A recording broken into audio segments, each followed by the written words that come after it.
ហេតុដែលនាំឲ្យកើតការយល់សប្តិពុទ្ធសាសនាលោកថាមាន5ហេតុរឿង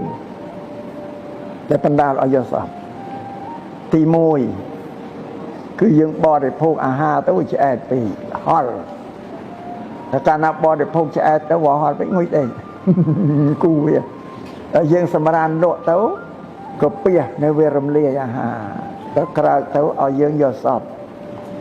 រវើរវាយអញ្ចឹងហេតុទី1កើតពីបរិភោគអាហារទី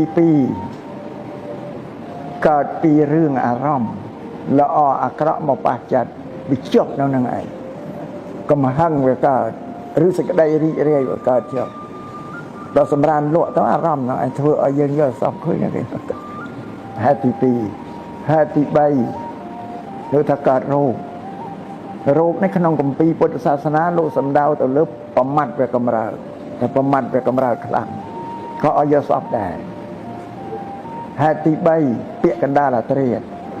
ហេតុទី4ពួកទេវតាពួកអមនុស្សអីវាដើរធ្វើដំណើរពេលដំណើររាត្រីមកឃើញយើងសម្រានលក់ក៏ពួកភូតណាដែលវាកាចវាព្រើលហ្នឹងក៏ពញាក់យើងឲ្យឃើញចៃចោះឲ្យទៅខ្លាចហេតុទី5គឺពុព្វនិមិត្តគឺកម្មផលរបស់ព្រះយើងអត់មាននរណាមកបង្ហាញឲ្យឃើញទេគឺកម្មផលរបស់យើងណាផលរបស់កម្មរបស់យើងណាធ្វើឲ្យយើងឃើញហើយយកសំនេះលោកចែកជា3យាមពេលរាត្រី12ម៉ោងលោកចែកទៅបាន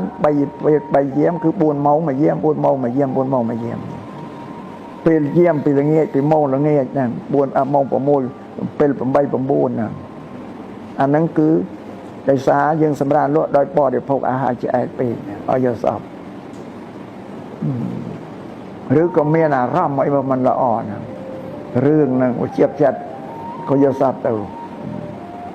ឬកើតរោគប្រមាត់ឯហ្នឹងកម្រើកហ្នឹងហើយបើពាក្យកណ្ដាលអាត្រាគឺថាហ្នឹងពួកអមនុស្សពួកភូតដែលដើរមកឃើញបើអាហ្នឹងពួកនោះរូបល្អិតណាយើងមើលមិនឃើញទេមកឃើញយើងពញាក់បង្អើដល់យើងឃើញតែខ្លាចអីទៅ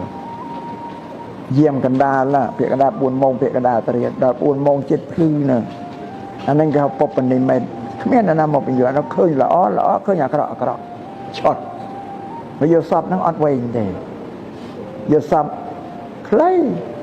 ភ្ញាក់ឡើងនិយាយតែ4 10ម៉ាត់ប្រាប់គេនិយាយអាយកមិនសពឃើញឡើងភ្នំឡើងដើមឈើខ្ពស់គាត់ទៅនឹងចប់ហើយតែផុតយកសពគឺយើងត្រូវភ្ញាក់ភ្លាមភ្ញាក់ហើយចាំបានអត់វែងទេដែលអាត្មានិយាយយកសពថាឡើងភ្នំឡើងដើមឈើហើយយកសពឃើញលមាក់ប្រឡាក់ជើងអីកម្រងឬឈាមអីចឹងណាតែប៉ុណ្្នឹងឯងហើយបើយកសពឃើញឡើងភ្នំឡើងដើមឈើថាធ្វើការងារមន្ត្រីការឡើងប៉ុនឡើងសាក់អ្នករស់ស៊ីគឺឡើងសបច្ច័យអានេះក្នុងយកសពអញ្ចឹង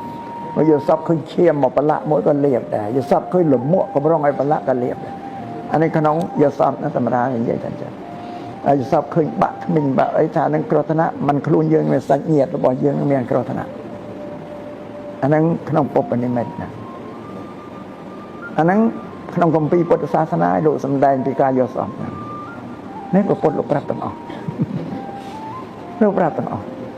បើសោកស្ដាយអត់បានរៀនបានសូត្រអីសោះញោមញាតណាយវាមិនជ្រះថ្លានឹងពុទ្ធហ្នឹងហ៎អាត្មាជំរាបចាគ្រាន់តែទទួលទានតំណែង